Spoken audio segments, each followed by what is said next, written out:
would you say you're Totally. define a community as like an active participation? You have responsibilities. Yes.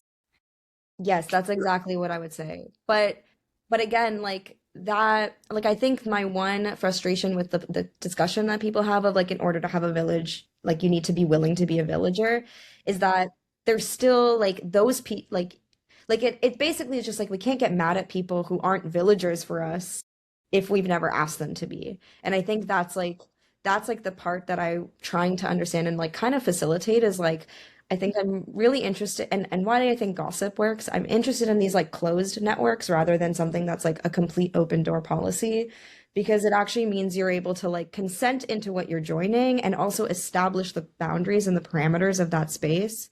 And it means that everyone there is on the same page about what is expected of them and what they need to do, what others need to do, what they can ask of people, like things like that. Um, if that kind of makes sense. Absolutely. Yeah, I think that's a really big conversation, not just with young people, but all over. You know, how to totally. have relationships, what do we define, what do we not define, what do we expect, what do we not Mhm. expect? Um, Yeah, and I think a lot of that also comes from, like especially here in America, like so pushed towards individualism and like not needing anything from anyone. And that just leads you to like feel burdensome for asking your neighbor to bring you soup if you're sick um or like to shovel your driveway if you're not home. Like those types of things, like no, I should just be able to like order my Uber Eats because we have that. And that's just all tied to capital. And it's like we're paying someone to do it, but why do we have to pay people to do it if we have people we could just rely on? do you feel, maybe this is obvious, but do you feel like gossip is sort of a facilitator for relationships that mirror the opposite of that individualism? Like it sort of promotes the types of relationships that you're describing that you want to see in your own life. Yeah, I think so. I think it's the way that I'm like using it as a means to talk about those things. Yeah, yeah, Yeah. that makes sense. So Hmm. what would the picture perfect, and I hate to now use the word community, but what does that look I don't like? have a different word, so No, it's really, I was trying to think of a synonym and I really yeah. couldn't come up with one. Yeah. But what does that look like in your life if you were to map it out? Is creativity involved? Is part of it being around Yeah.